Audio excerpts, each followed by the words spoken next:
నమస్కారం.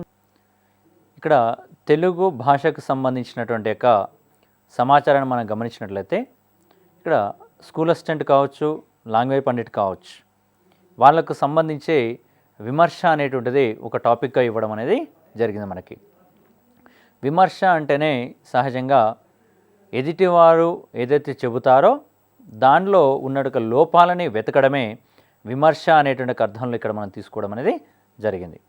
కాబట్టి ఇక్కడ విమర్శ అనేటువంటిది ప్రత్యేకించి ఎందుకు టాపిక్ ఇచ్చారనే విషయాన్ని గమనిస్తే దీంట్లో అనేక రకాలైన అంశాలు తెలియజేస్తున్నారు. మనకి కావ్యం అని, కావ్యానికి సంబంధించిన భేదాలు, కావ్యానికి సంబంధించిన లక్షణాలు, కావ్యంలో ఉండేటువంటి రకాలు, ఇట్లా అనేక రకాలైన అంశాలు మనకి దీంట్లో కనిపించడం జరుగుతుంది. దీంట్లోనే రస సిద్ధాంతానికి సంబంధించిన అంశాలు కూడా మనకు ఉండడం అనేది జరుగుతుంది.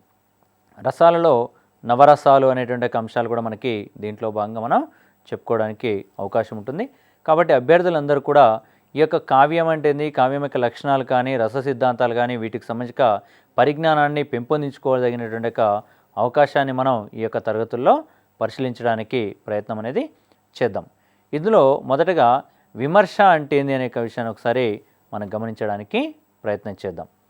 ఇందులో విమర్శ అనగా ఒక వస్తువు యొక్క స్వరూప స్వభావాలను పరిశీలించి మంచి చెడులను వివరించుటే విమర్శ అన్నారు. ఒక వస్తువు యొక్క స్వరూప స్వభావాలను పరిశీలించి మంచి చెడులను వివరించడం అంటే ఏదైనా ఒక వస్తువు కావచ్చు, ఆ వస్తువుని మనం ఏం చేయాలంటే ముందు స్వభావాన్ని పరిశీలించాలి. పరిశీలించిన తర్వాత అందులో మంచి ఏది, చెడు ఏదనే విషయాన్ని ఇక్కడ గమనించాలి. అలా గమనించదగినటువంటి దాన్ని విమర్శ అంటారు. అదే వస్తువు అన్నప్పుడు ఇక్కడ కావ్యమైన కావచ్చు, లేకపోతే ఇంకా ఇతరత్ర ఏదైనా కావచ్చు, కానీ దాంట్లో మంచి చెడు అనేటువంటి అంశాలని గమనించడమే ఈ యొక్క విమర్శ అనే అర్థంలో చెప్పారు. ఇక్కడ విమర్శ అనే శబ్దం ఏ పదం నుంచి ఉత్పత్తి అయింది అనే అంశం కూడా ప్రధానమైన అంశం కాబట్టి ఆ విషయాన్ని గమనిద్దాం. ఇక్కడ విమర్శ అనే శబ్దం మృష్ ధాతువుకు వి అను ఉపసర్గ చేర్చగా ఏర్పడినది. ఇక్కడ ప్రశ్న, మృష్ అనే ధాతువుకు వి అనేది చేర్చగా ఏర్పడినటువంటి పదం ఏది అంటే విసర్గ. విసర్గ అనేటువంటి పదం ఏర్పడాలంటే, మనకు విమర్శ అనే పదం ఏర్పడాలంటే మృష్ అనే ధాతువుకు ఏ ఉపసర్గ చేర్చాలి అనే అంశాన్ని ఇక్కడ మనల్ని అడగడానికి అవకాశం ఉంది. కాబట్టి మృష్ అనేటువంటి యొక్క ధాతువుకు వి అనే ఉపసర్గ చేర్చగా ఏర్పడినది విమర్శ అనే అర్థంలో చెప్పడం జరుగుతుంది. ఇక్కడ మరి మృష్ అనేటువంటి యొక్క అంశాన్ని మనం తీసుకుంటే పరిశీలించుట అనే అర్థంలో కూడా మనం వాళ్ళు చెప్పిన సందర్భం ఉంది.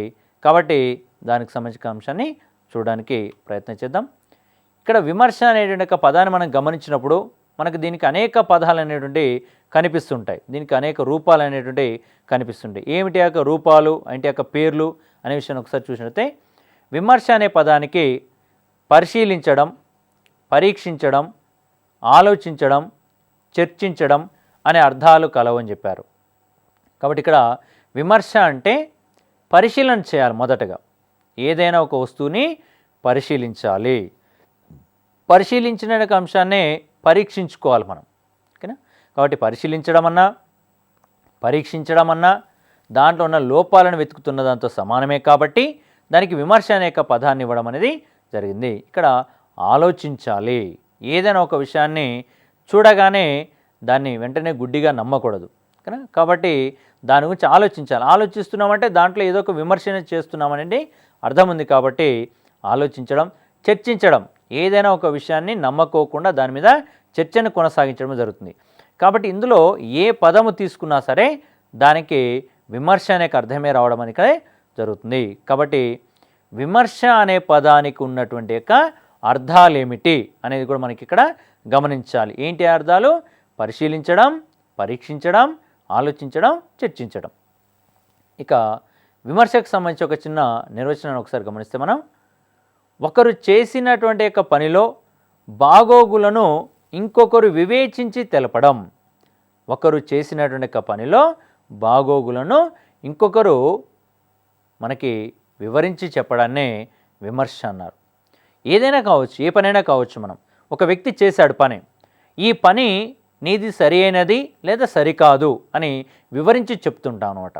అలా సరైంది సరికాదని ఎప్పుడు చెప్తామంటే దాంట్లో విమర్శ అనే అంశం వెతకడం అనేది జరుగుతుంది. కాబట్టి దీన్ని విమర్శగా చెప్పడం అనేది జరిగింది. ఒక వ్యక్తి చేసిన పనిలో ఉన్న లోపాలని సరిచూపడాన్ని విమర్శ అనే అర్థంలో మనం ఇక్కడ గమనించుకోవడం జరుగుతుంది. మరి ఈ విమర్శ అనే పదాన్ని ఇతర పరిభాషల్లో ఏమని చెప్పి అంటారు అంటే ఇక్కడ ఆంగ్లం అనే అంశం మనం గమనించుకుందాం. విమర్శ అనే పదాన్ని ఆంగ్లంలో ఏమంటారు అంటే క్రిటిసిజం అంటారు. విమర్శ అనే పదాన్ని ఆంగ్లంలో క్రిటిసిజం అంటారు.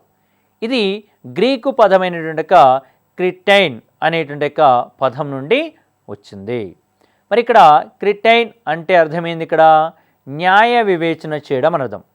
అంటే న్యాయాన్ని వివేచించడం, వివేచించడం అంటే ఆలోచించడం, ఏది సరైన న్యాయం అని ఆలోచించడాన్ని మనం ఇక్కడ ఈ అర్థంలో చెప్పుకున్నాం. కాబట్టి విమర్శని ఆంగ్లంలో ఏమంటారు? మొదటి అంశం దీంట్లో క్రిటిసిజం. క్రిటిసిజం అనే పదం ఏ భాష నుంచి వచ్చింది? గ్రీకు భాషా పదం. గ్రీకు భాషలో ఏ పదం నుంచి వచ్చింది? క్రిటైన్. క్రిటైన్ అనగానేమి? న్యాయ వివేచన చేయుట. ఇట్లా అనేక రకాలైన ప్రశ్నలు మనకి ఉద్భవించే అవకాశం ఉంది. కాబట్టి ఆ విధంగా ప్రతి అంశాన్ని ప్రశ్న రూపంలో మనం అవగతం చేసుకోవడానికి ప్రయత్నం చేయాలి ఇక్కడ అభ్యర్థులందరూ కూడా. కాబట్టి ఇది విమర్శకు సంబంధించినటువంటి పదాన్ని ఆంగ్లంలో ఏమంటారనే అర్థాన్ని మనం ఇక్కడ తీసుకోవడం జరిగింది. మరి ఈ విమర్శ అనేటువంటి ప్రక్రియ మనకు ఎప్పుడూ అమల్లోకి వచ్చింది అనే అంశాన్ని ఒకసారి గమనించినట్టయితే ఆంగ్ల సాహిత్య ప్రభావము వలన తెలుగు సాహిత్యంలో ప్రవేశించిన నూతన ప్రక్రియల్లో విమర్శ ఒకటి. ఇక్కడ ఆంగ్లము అనేటువంటిది ఎప్పుడైతే మన యొక్క భారతదేశంలో ప్రవేశపెట్టారో ఆంగ్ల సాహిత్యంలో అనేక ప్రక్రియలు ఉన్నవి. దానిని అనుసరించి మన యొక్క తెలుగులోకి వచ్చినటువంటి ప్రక్రియలు చాలా కలవు. అందులో వ్యాసం అని మనకు సంబంధించినటువంటి అంశాలలో భాగంగా కనిపిస్తాయి. కథానిక, కథ, నవల, గల్పిక ఇట్లా కొన్ని అంశాలు మనకి ఇక్కడ ఉండడం జరిగింది. ఇందులో విమర్శ అనేటువంటి అంశం కూడా ఒకటిగా తీసుకోవడం జరిగింది. కానీ ఆంగ్ల సాహిత్య ప్రభావం వలన తెలుగులోకి వచ్చిన ఒక ప్రక్రియ ఏంటంటే విమర్శ. అట్లనే ఈ విమర్శ గురించి ఆచార్య శ్రీ నారాయణ రెడ్డి గారు ఒక మాట చెప్పారు. ఏమంటున్నారు వారు అంటే కవితాస్ఫోరకంగా కప్పి చెబితే కవిత్వం, విప్పి చెబితే విమర్శ అన్నారు. అంటే ఏదైనా ఒక భావాన్ని మనం కప్పిపుచ్చుకొని పై పూత మాదిరిగా చెప్పుకుంటూ పోతే మంచిగా హాయిగా ఉంటుంది, అదే కవిత్వం అన్నారు. కానీ దాని లోపల ఉన్నటువంటి అంశాన్ని కనుక పరిశీలించి చూస్తే దాంట్లో విమర్శ అనే అంశం మనకు కనబడుతుంది అనే అంశం చెప్పడం జరిగింది. కాబట్టి ఇక్కడ కప్పి చెప్తే సాహిత్యం, కవిత్వం, విప్పి చెప్తేనేమో విమర్శ అన్నది ఎవరు అంటే డాక్టర్ సి నారాయణ రెడ్డి గారు అనే అంశాన్ని ఇక్కడ చెప్పడం జరుగుతుంది. నారాయణ రెడ్డి గారు విమర్శ గురించి చెప్పినటువంటి అభిప్రాయం ఏమిటి అని ప్రశ్న అడగవచ్చు. లేదా కవిత్వం అనేటువంటి అంశాన్ని కప్పి చెబితే కవిత్వం అని, విప్పి చెప్తే విమర్శ అన్నది ఎవరని కూడా అడిగేటువంటి అవకాశం ఉంది. కాబట్టి ప్రశ్నని ఆ విధంగా మనం అవగతం చేసుకోవడానికి ప్రయత్నించాలి. ఇక్కడ ఇక మరొక అంశం, ఇక్కడ కందుకూరి వారు కొక్కొండం వెంకటరత్నం రాసినటువంటి విగ్రహతంత్రం అనే దానిపై విగ్రహతంత్ర విమర్శనం అనేటువంటి ఒక విమర్శనా గ్రంథాన్ని రాయడం జరిగింది. రాసి దాన్ని వివేకవర్ధిని పత్రికలో అచ్చువేయించాడు. ఇక్కడ ప్రశ్న మనకి ఇక్కడ ప్రధానంగా కనబడుతుందండి. కొక్కొండం వెంకటరత్నం గారు ఏ గ్రంథముపై విమర్శ చేశారు? విగ్రహతంత్రం. విగ్రహతంత్రం గ్రంథాన్ని రాసింది ఎవరు? కందుకూరి వారు. మరి కొక్కొండం వారు విగ్రహతంత్రంపై విమర్శన చేసి ఏ గ్రంథాన్ని రాశారు? విగ్రహతంత్ర విమర్శనం. విగ్రహతంత్ర విమర్శనం అనే గ్రంథాన్ని రాసి ఏ పత్రికలు అచ్చువేశారు? వివేకవర్ధిని. ఇన్ని ప్రశ్నలు మనకి కనిపిస్తున్నాయి. కాబట్టి ఆ విధంగా మనం అవగతం చేసుకోవడానికి ప్రయత్నం చేయాలి. కాబట్టి కందుకూరి వారి యొక్క రచన, కందుకూరి వారి రచనపై ఎవరు విమర్శన చేశారు, ఆ విమర్శ చేయబడినటువంటి యొక్క గ్రంథం ఏది, ఆ గ్రంథాన్ని ఏ పత్రికలు అచ్చువేయబడ్డారు, ఇట్లా అనేక అంశాలని ప్రశ్న రూపంలో మనం ఇక్కడ గమనించుకోవాల్సిన అవసరం ఎంతైనా ఉంటుంది. ఇక మరొక అంశాన్ని గమనిస్తే కాశీభట్ల బ్రహ్మయ్య శాస్త్రి కందుకూరి వారి రాజశేఖర చరిత్రపై వివేక చంద్రికా దర్శనం రాశారు. ఇందులో కూడా మనం గమనించదగిన అంశం ఏంటంటే కాశీభట్ల బ్రహ్మయ్య శాస్త్రి గారు ఏ గ్రంథాన్ని విమర్శ చేసి రాయడం జరిగింది అంటే రాజశేఖర చరిత్ర అనే గ్రంథాన్ని విమర్శ చేసి రాస్తారు. రాజశేఖర గ్రంథంపై విమర్శ చేసి ఏ పుస్తకంగా వెలువరించారు, ఏ గ్రంథంగా వెలువరించారంటే వివేక చంద్రిక దర్శనం. వివేక చంద్రిక దర్శనం అనే విమర్శనా గ్రంథాన్ని రాసింది ఎవరు? కాశీభట్ల బ్రహ్మయ్య శాస్త్రి.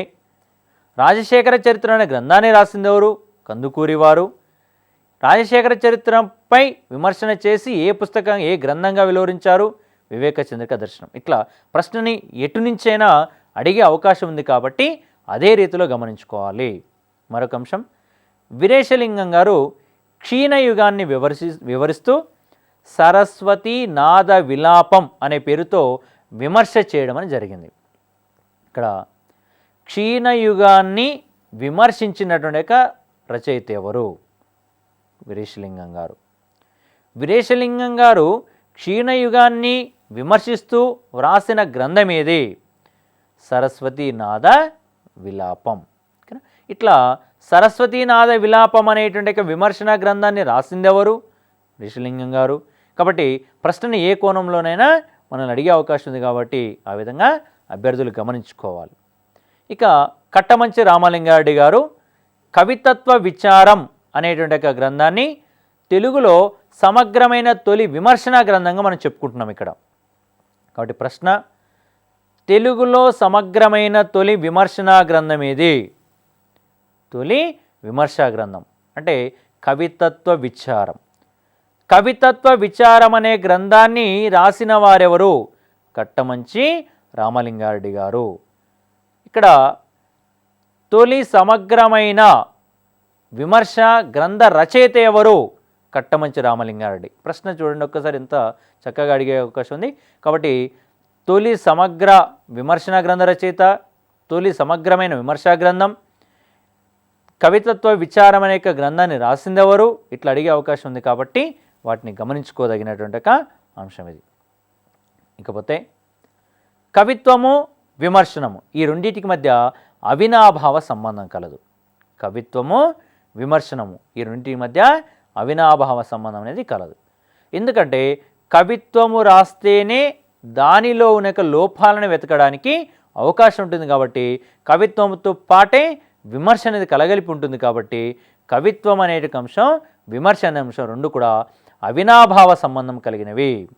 మరియు శబ్దార్థాలు కావ్య స్వరూపమనియు రసధ్వని కావ్యాత్మ అని పేర్కొంటారు.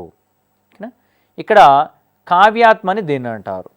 కావ్యం యొక్క ఆత్మ అంటే శబ్దార్థాలు కావ్య స్వరూపం, శబ్దార్థాలు కావ్యం యొక్క స్వరూపమని, రసధ్వనేమో కావ్యాత్మ అనేక అర్థములు ఇక్కడ చెప్పడం అనేది జరిగింది. కాబట్టి కావ్య స్వరూపం ఏంటంటే శబ్దార్థాలు, కావ్యాత్మ ఏంటంటే రసధ్వని అనేక విషయాన్ని అభ్యర్థులు గమనించుకోవాలి. ఇక్కడ ఇందులో భాగంగా కవి ఎవరు, అతనికి సంబంధించిన నిర్వచనాలు ఏంటివి అనేక విషయం చూద్దాం ఒకసారి. కవి అంటే కవిత్వాన్ని గురించి రాసేటువంటి వారే కవి అనే సాధారణమైన అర్థం కలదు మనకు. కవిత్వం అనేటువంటి ఒక అంశాన్ని మనం గమనించినట్టయితే ఏదైనా ఒక విషయాన్ని తీసుకొని వర్ణిస్తూ వివరిస్తూ గేయ రూపంలో ఇట్లా మనకు రాసేటువంటి ఒక ప్రక్రియలు, మనకు అనేక ప్రక్రియల్లో భాగంగా రాసేటువంటి ఒక అంశాలు ఉంటాయి. వాటిలో గమనించుకుందాం. ఇక్కడ కవికి సంబంధించినటువంటి యొక్క ప్రశ్న మనకి ఇక్కడ అడిగే అవకాశం ఉంది. అతని యొక్క నిర్వచనాలు అనేక అంశాలు చూద్దాం. ముందు అసలు కవి శబ్దం ఎక్కడ ఉపయోగించబడింది అనే విషయాలు కూడా మనల్ని ప్రశ్నగా అడిగే అవకాశం ఉంది కాబట్టి ఆ విషయాన్ని ఇక్కడ గమనిద్దాం. కవి శబ్దము వేదములందు పరమాత్మ పరంగా పేర్కొనబడింది. ఓకేనా? ఇక్కడ ప్రశ్న మొట్టమొదటిగా అంశం, కవి శబ్దాన్ని పరమాత్మ పరంగా ఎక్కడ పేర్కొన్నారు అంటే వేదాలలో, చతుర్వేదాలు మనకి. ఇకపోతే పరమాత్మ పరంగా వేదములలో ఎవరిని పేర్కొన్నారు అంటే కవి. కాబట్టి ఈ విషయం గమనించండి. కవి శబ్దం అనేటువంటిది వేదములందు పరమాత్మగా పేర్కొనబడింది అనే అంశం మొదటి అంశంగా గమనించాలి. ఆ తర్వాత మరి ఎవరికి యొక్క అంశాన్ని జోడించారు అనేటువంటి విషయాన్ని ఇక్కడ గమనించుకోవాలి. ఓకేనా? మరి కవికి సంబంధించినటువంటి యొక్క అంశాన్ని మనం గమనించినటువంటి యొక్క అంశాన్ని చూసినప్పుడు ఇక్కడ వేదాలు అనేటువంటి అంశంలో భాగంగా కవి శబ్దాన్ని పరమాత్మగా భావిస్తే తర్వాత ఋషులకు కూడా ఈ అంశాన్ని ఉపయోగించినట్టుగా మనకి చెప్పడం అనేది జరుగుతుంటుంది. మొదటగా పరమాత్మ అన్నారు, తర్వాతనేమో ఋషులకు కూడా ఈ యొక్క కవి శబ్దాన్ని ఉపయోగించిన సందర్భాలు మనకి కనిపించడం అనేది జరుగుతుంది. ఇకపోతే కవి కర్మ నీషి పరిభూం స్వయంభూం అని ఈశావాస్యోపనిషత్తులో కలదు. అంటే ఇక్కడ కవి యొక్క కర్మ కవిర్మ అన్నాడు. కవి యొక్క కర్మ ఏంది ఇక్కడ మనకంటే కవిత్వాన్ని గురించి చెప్పడమే కవి యొక్క కర్మ అనే అర్థంలో మనకి దీంట్లో చెప్పడం అనేది జరిగిన అంశం అది ఇక్కడ. మరియు లోకోత్తర వర్ణన నిపుణ కవి కర్మ అనే అర్థంలో ముమ్ముటుడు వివరించడం అనేది జరిగింది. కవి గురించి నిర్వచనాల్లో భాగంగా ముమ్ముటుడు చెప్పినటువంటి నిర్వచనం ఏంటంటే లోకోత్తర వర్ణన నిపుణ కవి కర్మ అనే అంశాన్ని ఇక్కడ మనకు చెప్పడం అనేది జరిగింది. కాబట్టి లోకోత్తర అంటే లోకానికి సంబంధించినటువంటి యొక్క వర్ణాన్ని తీసుకొని వివరించేటువంటి యొక్క వాడే, నైపుణ్యంతో వివరించేటువంటి ఒక వాడే కవి అనే అర్థంలో మనకు చెప్పడం జరిగింది. కాబట్టి ఇదే అంశాన్ని ప్రశ్న రూపంలో అడగవచ్చు మనకి. లోకోత్తర వర్ణనా నిపుణ కవి కర్మ కావ్యం అనే అర్థంలో చెప్పినది ఎవరు అంటే ముమ్ముటుడు అనే నిర్వచనాన్ని ఇక్కడ గుర్తుపెట్టుకోవాల్సిన అవసరం ఎంతైనా ఉంటుంది. మరి కవి శబ్దములు ఏవైతున్నాయో వాటిని మనం పరమాత్మగా ఉపయోగించారని చెప్పుకున్నాం. తర్వాతనేమో ఋషులు అనేటువంటి వాటికి ఉపయోగించారనే అంశాన్ని మనం దీంట్లో చెప్పడం అనేది జరిగినటువంటి యొక్క అంశం. అదేవిధంగా కవిర్మ నీషి పరిభూం స్వయంభూ అనే అంశాన్ని కూడా ఈశా వాస్యోపనిషత్తులు చెప్పినట్టుగా మనం ఇక్కడ గమనించుకోవడం అనేటువంటి అంశం జరిగింది. ఇక కవి అంటే దర్శించేవాడు. దర్శించడం అంటే రవిగాంచని చోటును కూడా కవిగాంచడం అంటారు. ఇక్కడ కవి అంటే ఎవరు? దర్శించేవాడు. మరి దర్శించడం అంటే అర్థం దర్శించడం అంటే చూడడం. ఎక్కడ చూడాలి? రవిగాంచని చోటును కూడా కవిగాంచడం అన్నాడు ఇక్కడ. రవి అంటే సూర్యుడు. సూర్యుడు కూడా ఎక్కడైతే గమనించలేడో అలాంటి ప్రదేశాలను కూడా వెతికేటువంటి వాడే కవి అనే అర్థంలో మనకి ఇక్కడ చెప్పడం జరిగింది. అంటే ప్రతి విషయాన్ని క్షుణ్ణంగా పరిశీలించదగిన వాడే కవి అనే అంశాన్ని దీంట్లో మనకు చెప్పడం అనేది జరిగింది. అట్లనే కవి యతీత కవి తస్య కర్మ కావ్యం. కవి యతీత కవి తస్య కర్మ కావ్యం అన్నది ఎవరు? విద్యాధరుడు. అంటే అర్థమైంది వర్ణించువాడు కవి, అతని కర్మ కావ్యం అనే అర్థంలో చెప్పడం జరిగింది. కాబట్టి ఇందులో ప్రతి ఒక్క అంశం మనకి నిర్వచనాలు ఇవ్వడం జరుగుతుందండి. నిర్వచనాలు ఉన్నట్టుగా ఇస్తుంటారు. కాబట్టి ప్రతి నిర్వచనాన్ని మనం తప్పకుండా బట్టి రూపంలోనే గమనించుకోవాలి. కాబట్టి ఒక్కసారి గమనించండి. ఇక్కడ కవి యతీత కవి తస్య కర్మం అనేక అంశాన్ని చెప్పడం జరిగింది. తస్య కర్మ కావ్యం అన్నారు. అంటే వర్ణించువాడే కవి, అతని కర్మ కావ్యం అనే అర్థంలో చెప్పడం జరిగింది. కర్మ అంటే పని చేయడం అనే అంశాన్ని ఇక్కడ మనం తీసుకోవడం జరుగుతుంది. ఇక్కడ ఈ మాట చెప్పింది ఎవరు? విద్యాధరుడు. అదేవిధంగా కావ్యం యొక్క శరీరం, దాని యొక్క నిర్వచనాలు. ఇప్పటివరకు కవికి సంబంధించిన నిర్వచనాలు చూసాం. కవి ఎవరు, అతనికి ఏమి నిర్వచనాలు ఉన్నాయో చెప్పుకున్నాం. ఇప్పుడేమో కావ్యం యొక్క నిర్వచనాల గురించి మనం ఇక్కడ గమనించడానికి ప్రయత్నం చేద్దాం. ఇందులో మొదటగా నాట్యమునకు ఇతివృత్తం శరీరం అన్నది భరతుడు. కావ్యం యొక్క శరీరం ఏంటంటే ఇతివృత్తం. ప్రశ్న చక్కగా అడుగుతున్నారు, ఒకసారి గమనించండి. కావ్యానికి శరీరం ఇతివృత్తం అని పేర్కొన్నది ఎవరు అంటే భరతుడు. భరతుడు కావ్యానికి శరీరంగా దేని పేర్కొన్నాడు? ఇతివృత్తం. ఈ యొక్క అంశాన్ని ఎక్కడ చెప్పబడింది? నాట్యశాస్త్రం. ఇక్కడ 3 ప్రశ్నలు మనకు కనిపిస్తున్నాయి కాబట్టి గమనించండి. నాట్యశాస్త్ర గ్రంథకర్త ఎవరు? భరతుడు. భరతుడు కావ్య శరీరంగా దేన్ని పేర్కొన్నాడు? ఇతివృత్తం. ఇతివృత్తాన్ని శరీరంగా పేర్కొన్నటువంటి యొక్క కవి ఎవరు?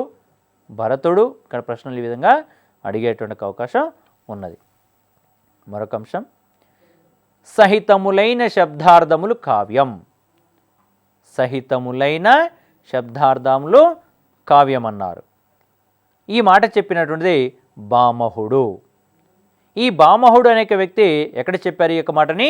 భామహలంకారం అనేక గ్రంథంలో చెప్పారు.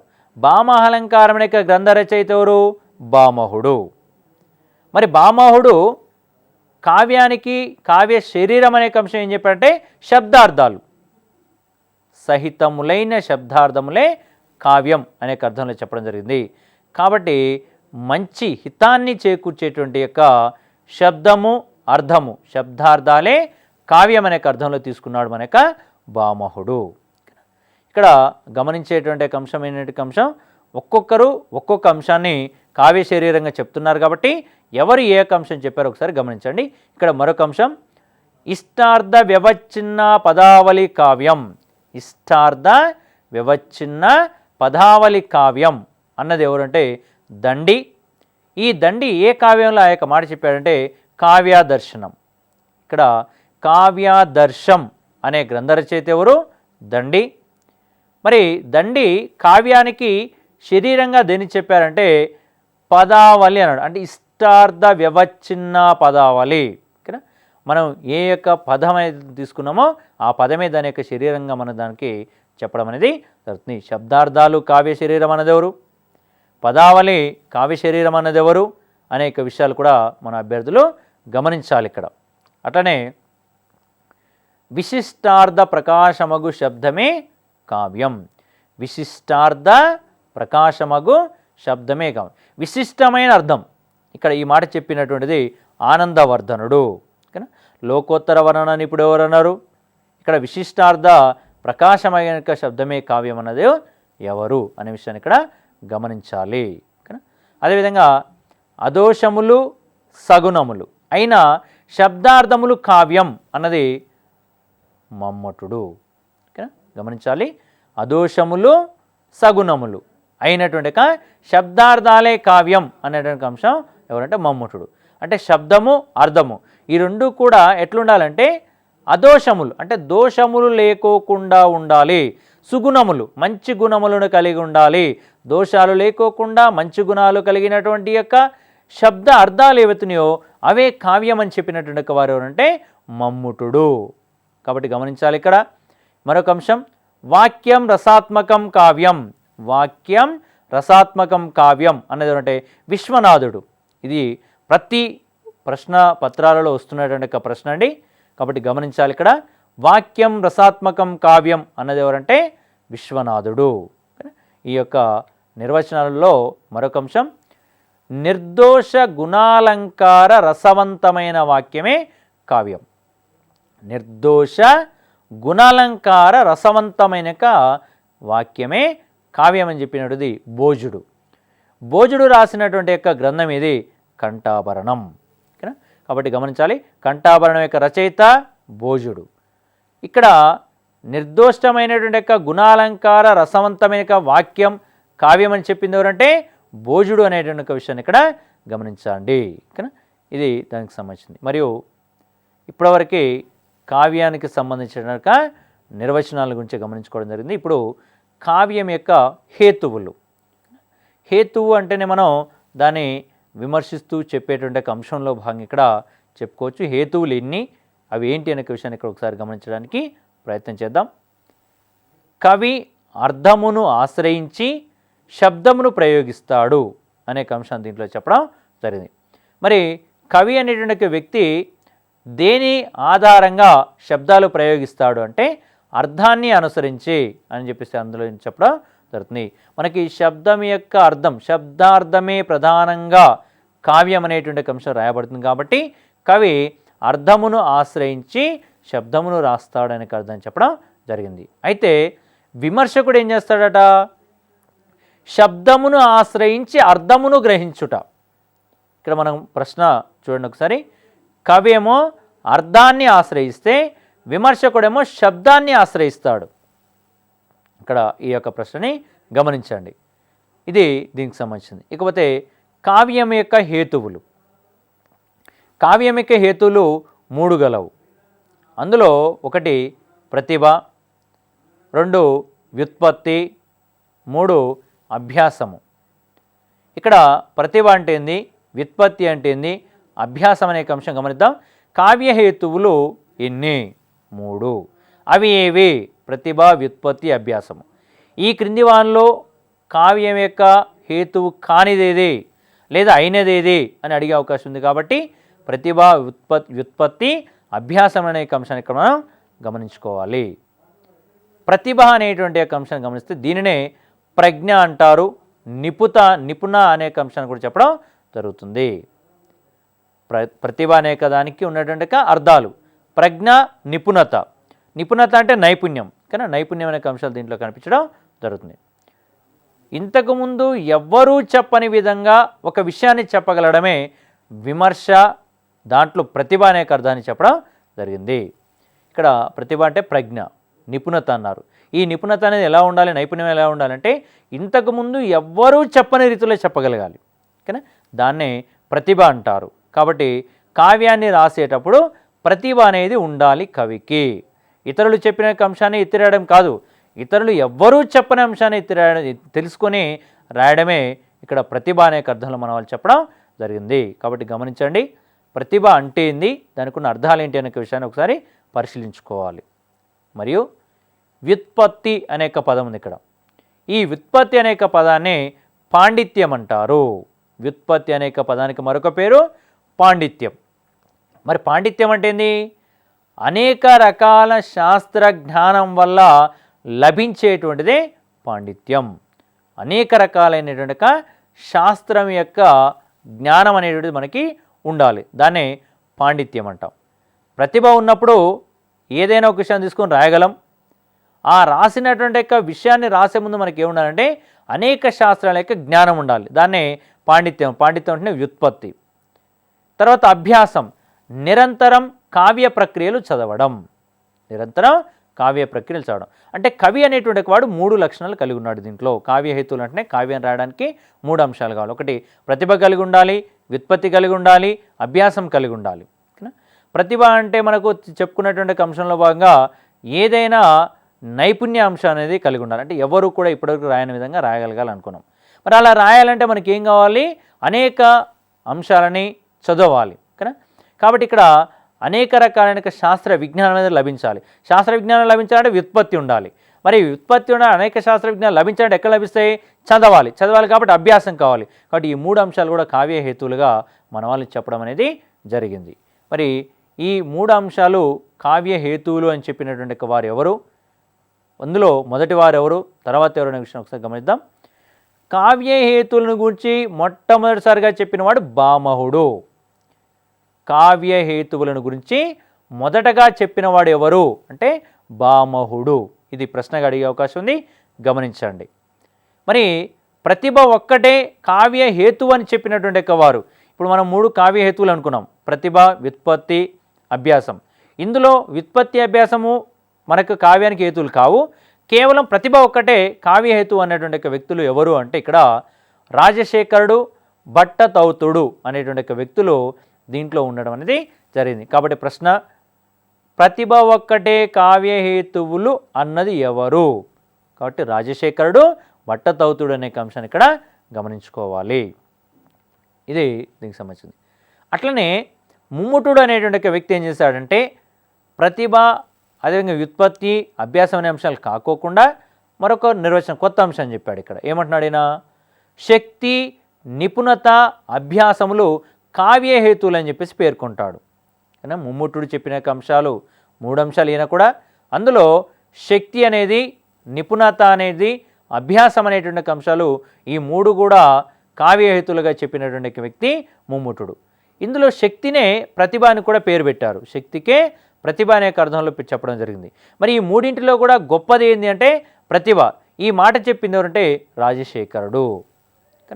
ఇక్కడ మనం చెప్పుకున్నాం ఇందాక, కేవలం ప్రతిభ ఒక్కటే కావ్య హేతు అనేది ఎవరంటే రాజశేఖరుడు. కాబట్టి ఆయన ఏమన్నాడు? మళ్ళా ప్రతిభనే అన్నింటికంటే గొప్పది అనే అర్థాన్ని కూడా అతడు చెప్పినట్టుగా మనం ఇక్కడ గమనించుకోవాలి. కాబట్టి కావ్య హేతువులలో ప్రతిభ ఒక్కటే కావ్యహేతు అనేది ఎవరు? ముమ్ముటుడు ఏ అంశాన్ని కావ్యహేతువులుగా అన్నాడో గమనించుకోవాలి ఇక్కడ. ఇది దీనికి సంబంధించినటువంటి. ఇకపోతే కావ్య ఆత్మ.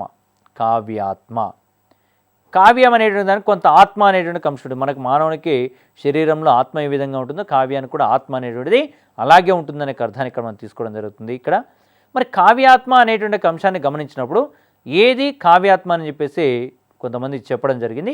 వారి యొక్క నిర్వచనంలో ఒక్కొక్కసారి చూడడానికి ప్రయత్నం చేద్దాం ఒక్కొక్కటి.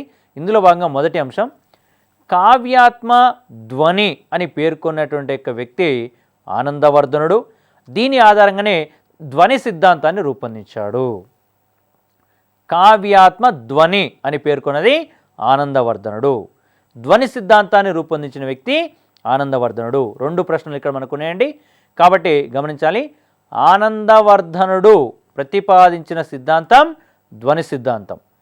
ఆనందవర్ధనుడు కావ్యాత్మని దేన్ని అన్నారు? ధ్వనిని. ఇక్కడ 2 అంశాలు మనకి దాంట్లో కనిపించడం జరిగింది. కాబట్టి గమనించాలి. మరి అతడు చెప్పినటువంటి యొక్క ధ్వని సిద్ధాంతాన్ని విమర్శించినటువంటి వ్యక్తి మహిమభట్టు. ఓకేనా? ఇక్కడ మనకి ధ్వని సిద్ధాంతాన్ని చెప్పినటువంటి వ్యక్తి ఆనందవర్ధనుడు. మరి ఆ ధ్వని సిద్ధాంతాన్ని వ్యతిరేకించిన వ్యక్తి మహిమభట్టు. గమనించుకోవాలి ఇక్కడ. మరి ఈ మహిమభట్టు ఏం చెప్పాడు? ఏ యొక్క సిద్ధాంతం చెప్పాడంటే కావ్యానుమితివాదం రూపొందించాడు. ఓకేనా? ధ్వని సిద్ధాంతకర్త ఆనందవర్ధనుడు, కావ్యానుమితివాద సిద్ధాంతకర్త మహిమభట్టు. ఈ 2 ప్రశ్నలు మనం ఇక్కడ గమనించుకోవాలి. మరొక వ్యక్తి వక్రోక్తియే కావ్య జీవితం అన్నాడు. వక్రోక్తే అంటే వక్రత్వం అనేక అంశాన్ని దీంట్లో చెప్పడం జరుగుతుంది. వక్రోక్తియే కావ్య జీవితం అనే వ్యక్తి ఎవరంటే కుంతకుడు. అదేవిధంగా ఔచిత్యమే కావ్య జీవితం అనేదేమో క్షేమేంద్రుడు. ప్రశ్న అనేది అనేకసార్లు అడిగారు, అనేకసార్లు అడిగిన సందర్భం ఉంది, ఇప్పుడు కూడా అడగడానికి అవకాశం ఉంది. కాబట్టి ప్రతి విషయాన్ని గమనించండి. ఇక్కడ వక్రోక్తియే కావ్య జీవితం అనేదెవరు? కుంతకుడు. ఔచిత్యమే కావ్య జీవితం అనేదెవరు? క్షేమేంద్రుడు. రమణీయార్థ ప్రతిపాదక శబ్దం కావ్యం అన్నదెవరు? జగన్నాథ పండితుడు. ఇట్లా ఒకవైపు రచయిత పేరు, మరొక వైపు వారికి సంబంధించిన సిద్ధాంతాలు అడగవచ్చు. ఓకేనా? లేదా ప్రత్యక్షంగా ఒక నిర్వచన రూపంలో ఇచ్చి ఇది ఎవరన్నారని అడగవచ్చు. కాబట్టి ఇక్కడ ప్రతి ఒక్క విషయాన్ని గమనించడానికి ప్రయత్నం చేయండి. ధ్వని సిద్ధాంతం చెప్పినటువంటి ఒక వ్యక్తి ఎవరు? వక్రోక్తి సిద్ధాంతం చెప్పింది ఎవరు? ఔచిత్యాన్ని గురించి చెప్పినటువంటి ఒక అంశం ఎవరు? రమణీయార్థాన్ని గురించి చెప్పిన ఒక వ్యక్తి ఎవరు అనే విషయాన్ని ఒక్కొక్క దాన్ని అభ్యర్థులు గమనించదగినట్టుగా అంశం ఉంది. ఇక సిద్ధాంతాలని మరొకసారి ఎవరెవరు ఏ సిద్ధాంతాలు చెప్పారో వారికి సంబంధించిన అంశాన్ని ఇక్కడ గమనించడానికి ప్రయత్నం చేద్దాం. మొట్టమొదటగా రస సిద్ధాంతం. దీన్ని చెప్పినటువంటిది భరతుడు. రస సిద్ధాంతాన్ని గురించి చెప్పినటువంటిది భరతుడు. ధ్వని సిద్ధాంతం ఇంతకుముందు చెప్పుకున్నట్టుగా ఆనందవర్ధనుడు. రస సిద్ధాంతం భరతుడు, ధ్వని సిద్ధాంతం ఆనందవర్ధనుడు. అలంకార సిద్ధాంతం భామహుడు, గుణ సిద్ధాంతం దండి. కాబట్టి సిద్ధాంతాలు బాగా గుర్తుపెట్టుకోవాలి. ఈ విధంగానే ప్రశ్నలు కూడా అడిగే అవకాశం ఉంటుంది. కాబట్టి మరొకసారి రస సిద్ధాంతం భరతుడు, ధ్వని సిద్ధాంతం ఆనందవర్ధనుడు, అలంకార సిద్ధాంతం భామహుడు, గుణ సిద్ధాంతం దండి. మరియు రీతి సిద్ధాంతం వామనుడు, వక్రోక్తి సిద్ధాంతం కుంతకుడు, ఔచిత్య సిద్ధాంతం క్షేమేంద్రుడు. ఈ విధంగా ఈ యొక్క సిద్ధాంతాలను గురించి ఒక్కొక్క దాని గురించి గమనించుకోవాలి. ప్రతి ఒక్క అంశాన్ని ప్రశ్న రూపంలో అడిగే అవకాశం ఉంది కాబట్టి గమనించండి. ఔచిత్య సిద్ధాంతం ఎవరు, వక్రోక్తి సిద్ధాంతం ఎవరు, రీతి సిద్ధాంతం ఎవరు, ధ్వని సిద్ధాంతం ఎవరు అని ప్రశ్నలని అడిగే అవకాశం ఉంటుంది. కాబట్టి ప్రతి అంశాన్ని కూడా అభ్యర్థులము గమనించాలని చెప్పేసి చెప్పుకోవడం జరుగుతుంది. దీంట్లో మొదటగా రస సిద్ధాంతం గురించి ఒక 2 మాటలు చెప్పుకోవడానికి ప్రయత్నం చేద్దాం. రస సిద్ధాంతం ఎవరు ప్రతిపాదించారని చెప్పుకున్నామంటే భరతుడు. రస సిద్ధాంతం దీనిని ప్రతిపాదించినటువంటిది భరతుడు. దీన్ని బలపరిచిన వాళ్ళేమో అభినవ గుప్తుడు. రస సిద్ధాంతాన్ని ప్రతిపాదించినది భరతుడు, బలపరిచినది అభినవ గుప్తుడు. కాబట్టి ప్రశ్న అడిగే అవకాశం ఉంది ఇక్కడ మనకి. రస సిద్ధాంతాన్ని ఎవరు బలపరిచారు? అభినవ గుప్తుడు. రస సిద్ధాంతాన్ని ప్రతిపాదించింది ఎవరు? భరతుడు అనే విషయాన్ని గమనించాలి. మరి ఈ రస సిద్ధాంతం గురించి ఎక్కడ చెప్పబడదు మొట్టమొదటగా అనే విషయాన్ని ఒకసారి గమనించినట్లయితే దీనిని ఋగ్వేదంలో మొట్టమొదటిగా చెప్పినట్టుగా మనకి కొన్ని ఆధారాలు కలవు. కానీ రస సిద్ధాంతం గురించి ఏ వేదంలో ఉంది? ఋగ్వేదం. మరి ఋగ్వేదంలో ఏమని చెప్పారు వాళ్ళు అంటే సోమరసం, నీరు, పాలు, సారం అనే అర్థాలని దీనికి ఉపయోగించడం జరిగింది. రసం అనే పదానికి ఉన్నటువంటి యొక్క అనేక అర్థాలు ఏమున్నాయి అక్కడ? సోమరసం, నీరు, పాలు, సారం. ఇవన్నీ కూడా ఎక్కడున్నాయంటే ఋగ్వేదంలో గలవు. కాబట్టి ప్రశ్న, రస సిద్ధాంతం గురించి ఏ వేదంలో కలదు? ఋగ్వేదంలో కలదు. రస అనే పదానికి, రసం అనే పదానికి కల వివిధ అర్థాలు ఇవి: సోమరసం, నీరు, పాలు, సారం. అట్లనే అధర్వణ వేదంలో దీన్ని ఏమని చెప్పారంటే రుచి అనే అర్థంలో ఉపయోగించారు. ఓకేనా? ఇక్కడ అధర్వణ వేదం, ఋగ్వేదం. అధర్వణ వేదంలో కేవలం రుచి అనే అర్థంలో ఉపయోగించడం జరిగింది. అట్నే ఉపనిషత్తులలో ఏమని ఉపయోగించారు దీన్ని అంటే సారం అనే అర్థంలో ఉపయోగించారు. ఋగ్వేదంలోనేమో సోమరసం, నీరు, పాలు, సారం అంటే, అధర్వణ వేదంలోనేమో కేవలం రుచి అన్నారు, ఉపనిషత్తుల్లోనేమో సారం అనే అర్థంలో ఉపయోగించడం జరిగింది. కాబట్టి రసం అనే పదాన్ని ఎక్కడెక్కడ ఏ విధంగా ఉపయోగించాలనే విషయాన్ని ఇక్కడ గమనించాలి. ఇక్కడ మరొక అంశం, రసం శాశ్వత ఆనందాన్ని కలిగించేది. కాబట్టి రసానందాన్ని ఏమన్నారంటే బ్రహ్మానంద సహోదరం అన్నారు. ఇక్కడ ప్రశ్న, రసానందానికి గల మరొక అంశం లేదా రసానందాన్ని ఏ విధంగా పేర్కొంటారు అంటే బ్రహ్మానంద సహోదరంతో చెప్పడం జరిగింది. ఓకేనా? ఇక్కడ మనకి ఎక్కువ ఆనందాన్ని కలిగించేది రసం కాబట్టి బ్రహ్మానంద సహోదరం అనే అంశాన్ని రసంతో మనకు చెప్పడం జరిగింది ఇక్కడ. తర్వాత భరతుడు దీన్ని ప్రతిపాదించిన సందర్భంలో ఈ మాట అన్నారు. ఏమనంటే విభావానుభావ వ్యభిచారి సంయోగాద్రస నిష్పత్తిన్ అన్నారు. ఓకేనా? మరి రస సిద్ధాంతం చెప్తూ విభావానుభావ వ్యభిచారి, విభావానుభావాలను, విభావాలు, అనుభవాలు, వ్యభిచారి భావాలు, సంయోగాలు, ఇవన్నిటితో కూడుకున్నటువంటిదే రసం అని చెప్పారు. విభావాలు ఉండాలి, అనుభవాలు ఉండాలి, వ్యభిచారి భావాలు ఉండాలి, సంయోగ భావాలు ఉండాలి. ఓకేనా? ఇవన్నిటితో కూడుకున్న దాన్నే రసం అనేక అర్థంలో చెప్పిన వ్యక్తి ఎవరంటే భరతుడు అనేక అంశాన్ని ఇక్కడ చెప్పడం జరుగుతుంది. అంటే దీంట్లో ఏమేమి ఉన్నాయని చెప్పుకుంటున్నాం? విభావములు, అభావములు, వ్యభిచారి భావాలు, సంయోగాల వల్ల రసము పుడుతుంది అనే అర్థాన్ని మనకు చెప్పడం అనేది జరిగింది. విభావం, అభావం, వ్యభిచారి భావం, సంయోగం. సహృదయునిలో ఉండే స్థిరమైన భావాలనే స్థాయి భావాలు అంటారు. ఇక్కడ విభావానుభావాలు, వ్యభిచార భావాలు వీటినన్నింటిని గమనించినప్పుడు దీంట్లో స్థాయి భావాలు అనే అంశం ఉంటుంది. స్థాయి భావం అంటే అర్థం ఏంటంటే సహృదయుని హృదయంలో ఉండేటువంటి యొక్క స్థిరమైన భావాలు. ఏదైనా ఒక విషయాన్ని గమనించినప్పుడు అది ఇక మరచిపోలేనటువంటి ఒక మాదిరిగా స్థిరంగా ముద్రపడిపోతుంది. అలాంటి భావాలను మనం ఏమన్నా ఇక్కడ స్థాయి భావాలని చెప్పేసి మనం ఇక్కడ చెప్పడం జరిగింది. వాటి గురించి గమనించే ముందుగా కావ్యాలంకారం. ఓకేనా? మనకు కావ్యం, అలంకారం, కావ్యాలంకారం, దీనికి సంబంధించి ఒక రెండు మాటలు ఇక్కడ గమనించడానికి ప్రయత్నం చేద్దాం. వాక్యం రసాత్మకం కావ్యం అన్నది ఒకటి విశ్వనాథుడు. వాక్యం రసాత్మకం కావ్యం. ఓకేనా? అంటే రసంతో కూడుకున్న వాక్యాలే కావ్యం అనే అర్థంలో మనం ఇక్కడ గమనించడం జరుగుతుంది. విభావాలు సామాజిక హృదయాల్లో రసాన్ని అంకుర స్థానంలో నిలుపుతాయి. ఇందులో మనం విభావాల గురించి చెప్పుకున్నాం మనం ఇప్పుడు. కానీ విభావాలు, అభావాలు ఉన్నాం. విభావాలు అనే అంశం ఏంటిది అంటే ఇక్కడ సామాజిక హృదయాల్లో రసాన్ని అంకుర స్థానంలో నిలిపేటువంటియే విభావాలు అన్నాడు. ఇక్కడ మొలక దశ నుంచి విత్తన స్థాయికి తీసుకెళ్లేటువంటి యొక్క అంశాలు ఏవైతున్నాయి వాటిని ఏమంటారంటే విభావాలు అనే అర్థంలో మన వాళ్ళు చెప్పడం అనేది ఇక్కడ జరిగింది. ఓకేనా?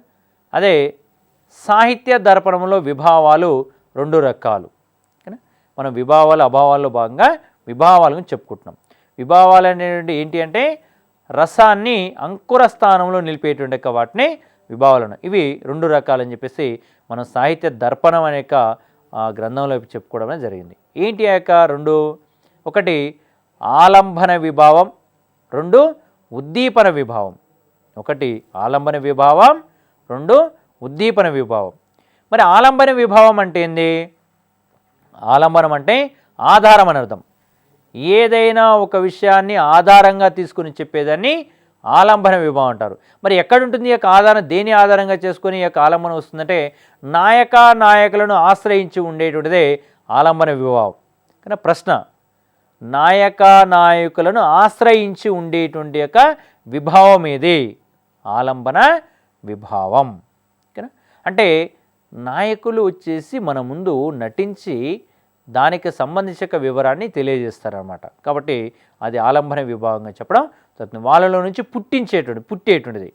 ఉద్దీపన విభావం, రసాన్ని ఉద్దీపన చేసేటువంటిదే ఉద్దీపన విభావం అన్నారు. ఓకేనా, రసాన్ని ఉద్దీపింపజేయాలి, ప్రేరేపింపజేయాలి, కానీ అలా ప్రేరేపింపజేసేటువంటి కదానే ఉద్దీపన విభావం అన్నారు. ఈ ఉద్దీపన విభావం అనేది 2 రకాలుగా కలదు. ఏంటిదా యొక్క 2 రకాలంటే, ఒకటి మొదటిది సహజ ఉద్దీపన. కానీ సహజంగా వచ్చేటకు ఉద్దీపన. సహజంగా ఎలా వస్తుంది అంటే, శృంగారంలో యవ్వనం, భూషణాలు, చేష్టాదులు మొదలైనటువంటి వాటిని ఇక్కడ విభావాలలో భాగంగా మనం ఇక్కడ చెప్పుకోవడం అనేది జరుగుతుంది. ఇక్కడ మనం సహజంగా వచ్చేటువంటి ఉద్దీపనలు అన్నాం, అంటే చేష్టలు, మనం చేసే చిలిపి చేష్టలు ఏవైతున్నాయో వాటిలో భాగంగా ఈ యొక్క సహజంగా ఉద్దీపన, ప్రేరణ అనే అంశం రావడం అనేది జరుగుతుంది. యవ్వనం అనే అంశాన్ని గమనించినప్పుడు ఇక్కడ సహజంగా శృంగారం అనే ఆ రసం అనేది మనలో రావడానికి అవకాశం అనేది ఉంది కాబట్టి ఇక్కడ ఇది సహజ ఉద్దీపనగా మనం చెప్పుకోవడం అనేది జరుగుతుంది. భూషణం అంటే అలంకారం, కానీ మనం ఏదైనా ఒక వస్తువుని ధరించినప్పుడు ఆటోమేటికల్గా ఎదుటివారికి రసం అనేది రావడానికి అవకాశం ఉంటుంది కాబట్టి ఇవి సహజ ఉద్దీపనలుగా చెప్పవచ్చు. కింది వాళ్ళలో సహజ ఉద్దీపనలు ఇవన్నీ అడగడానికి అవకాశం ఉంది కాబట్టి శృంగారంలో ఉన్న యవనం మరియు భూషణాలు, చేష్టాదులు అనే అంశాలు ఏవైతున్నాయో ఇవన్నీ కూడా సహజ ఉద్దీపనకు ఉదాహరణలుగా చెప్పడం జరిగింది. అంటే తటస్థ విభావం, రెండో అంశం తటస్థ విభావం. తటస్థంగా ఉండడం అంటే స్థిరంగా ఉండడం అనే అంశాన్ని ఇక్కడ మనం చెప్పడం జరుగుతుంది. తటస్థ విభావాలకు ఉదాహరణ ఏంటంటే మలయానిలం. మలయానిలం అంటే చల్లగాలులు అని అర్థం. మలయానిలం అంటే చల్లగాలులు. చంద్రుడు, మన్మధుడు. మనం కావ్యాన్ని తీసుకున్నప్పుడు కావ్యంలో వర్ణన చేసేటప్పుడు కవులు ఎక్కువగా పిల్లగాలులు అని చెప్పేసి పిల్లగాలుల గురించి వివరణ చేస్తుంటారు. చంద్రుని గురించి ఎక్కువగా వర్ణిస్తుంటారు. ఆమె ముఖం చంద్రముఖం అని చెప్పి చెప్తుంటాం మనం. కానీ మన్మధుడు, కానీ మన్మథ బాణం వేయడం జరిగిందంటాం.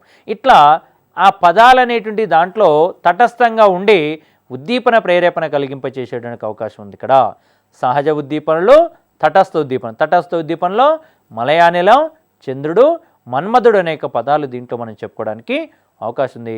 కాబట్టి కింది వానిలో తటస్థ ఉద్దీపనలు ఏంటివి, అదేవిధంగా సహజ ఉద్దీపనలు ఏంటి చెప్పి అడిగేటువంటి అవకాశం ఉంది కాబట్టి అక్కడ గమనించగలరు.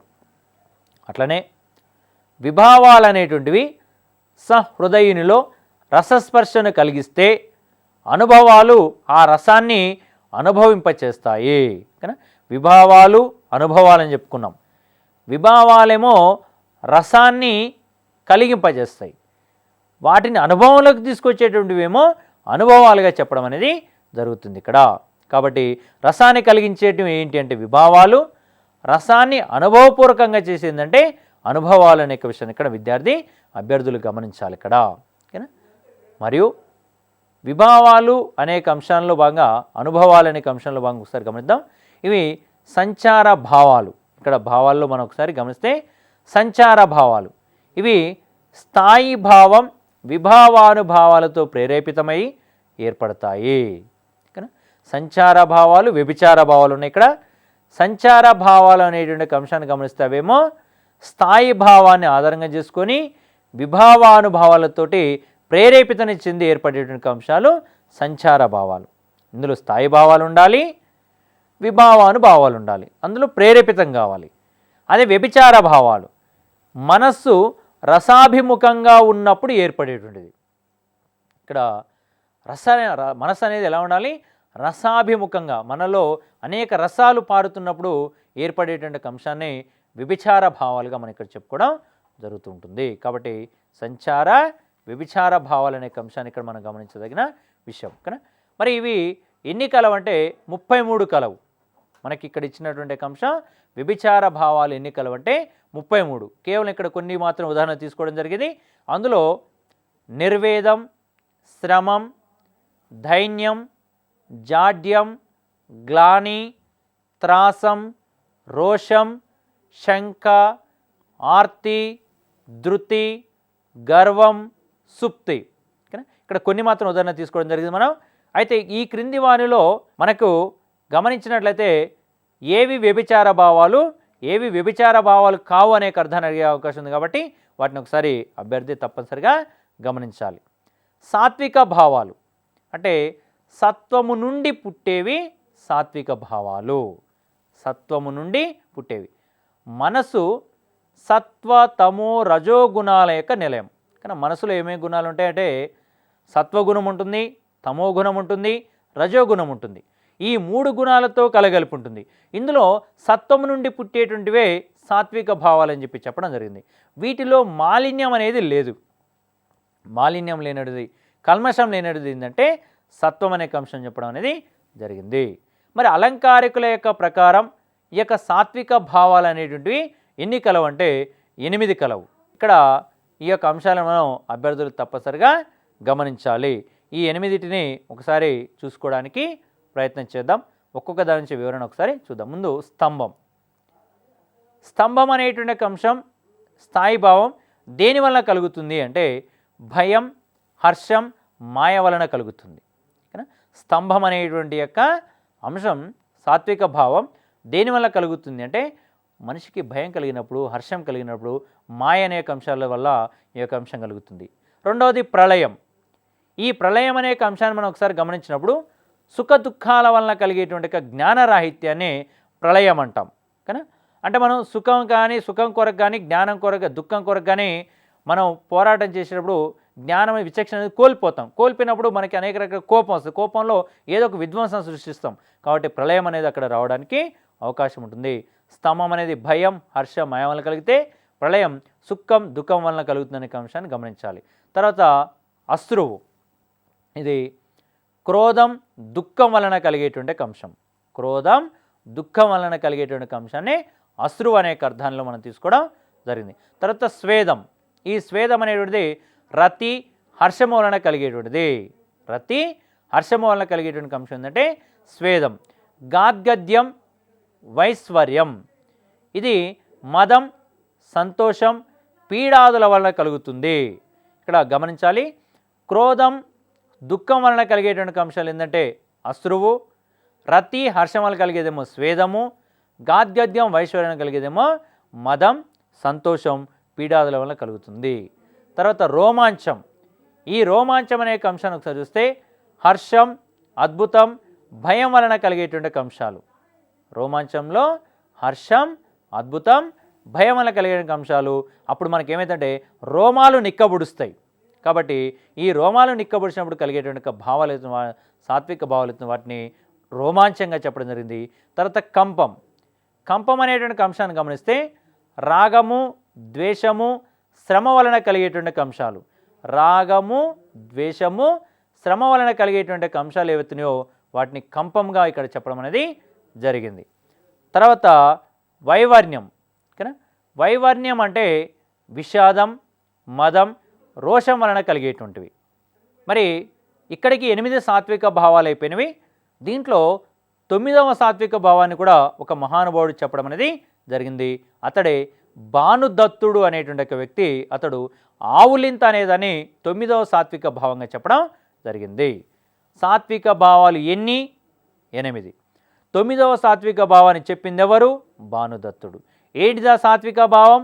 ఆవులింత.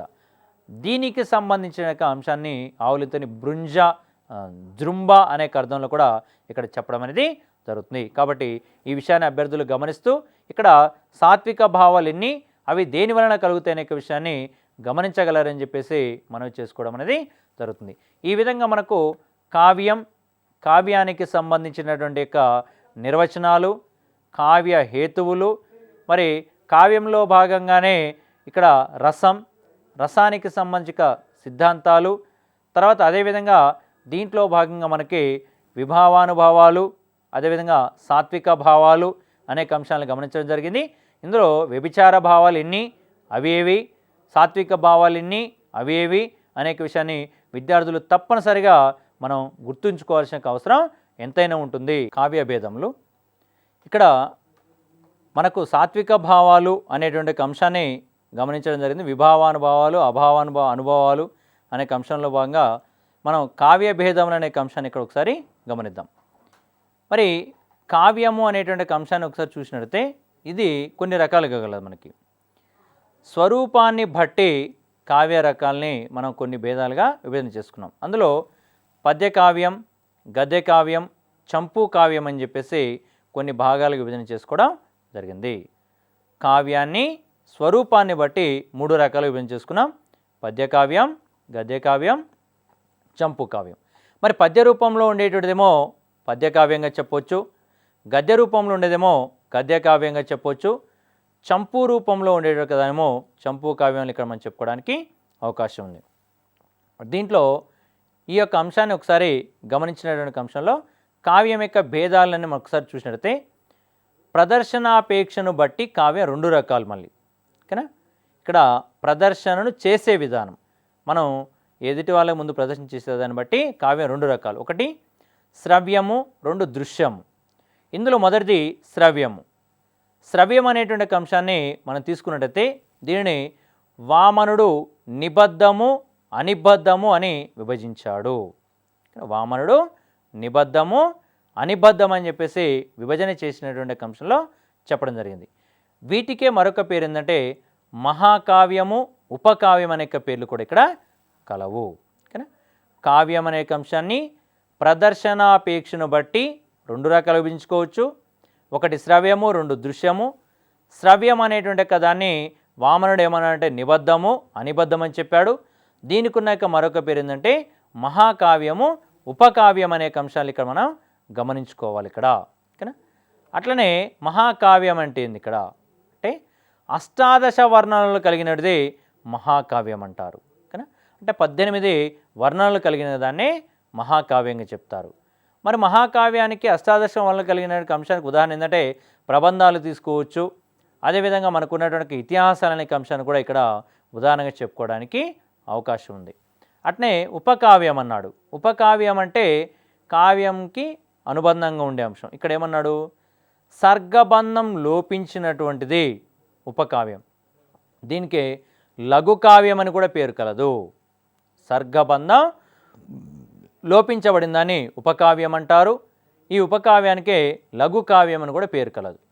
మరి ఉదాహరణకు ఏమున్నాయి అలాంటి అంటే ఉదాహరణము అనే ఒక ప్రక్రియ, యక్షగానం, దండకం అనే అంశాలు వీటిని లఘు కావ్యాలుగా చెప్తాము, అవి ఉపకావ్యాలుగా చెప్పబడుతుంది. ఇందులో సర్గబంధం అనేది లోపించబడింది. ప్రశ్న అడిగే అవకాశం ఉంది, క్రింది వానిలో సర్గబంధం లోపించబడిన అంశాలు ఏంటివి, లేదా క్రింది వాళ్ళు ఉపకావ్యానికి సంబంధించినది, లేదా కింది వాళ్ళు లఘు కావ్యాన్ని వేటిని అంటారు అని అడిగే అవకాశం ఉంది. కాబట్టి తప్పనిసరిగా ఉదాహరణలు కూడా మనం ఇక్కడ గమనించుకోవాలి.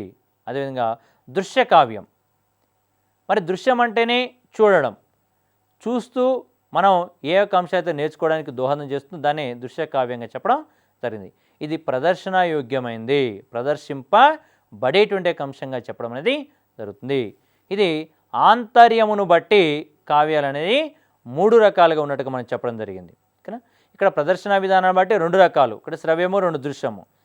మరి దృశ్యమేమో ప్రదర్శన యోగ్యమైంది అనుకున్నాం. మరి ఆంతర్యము అంటే ఆంతర్యం లోపల ఉన్న అంశాన్ని మనం తీసుకొని 3 విధాలుగా ఇక్కడ విభజన చేయడం అనేది జరిగింది. అందులో ధ్వని కావ్యం, వ్యంగ్యకావ్యం, చిత్రకావ్యం అని చెప్పేసి 3 అంశాలుగా మనం ఇక్కడ చెప్పుకోవడం అనేది జరుగుతుంటుంది. ఇది కావ్యానికి సంబంధించినటువంటి ఒక విభజనగా మనం ఇక్కడ చెప్పుకోవడం జరుగుతుంది, భేదాలుగా మనం ఇక్కడ చెప్పుకోవడం అనేది జరుగుతుంటుంది. కాబట్టి కావ్య భేదాలు అనే అంశంలో మహాకావ్యానికి సంబంధించి ఉదాహరణ అడిగే అవకాశం ఉంది. కాబట్టి ఒకసారి గమనించుకోండి,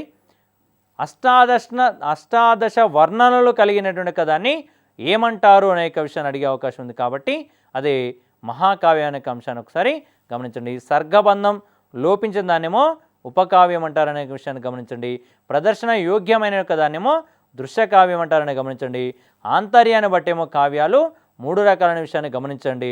ధ్వని కావ్యం, వ్యంగ్యకావ్యం, చిత్రకావ్యంగా గమనిస్తూ అభ్యర్థులు ఈ విషయాలను ఈ విధంగా ఒక్కోసారి మననం చేసుకోవడానికి ప్రయత్నం అనేది చేయవలసి ఉంటుంది.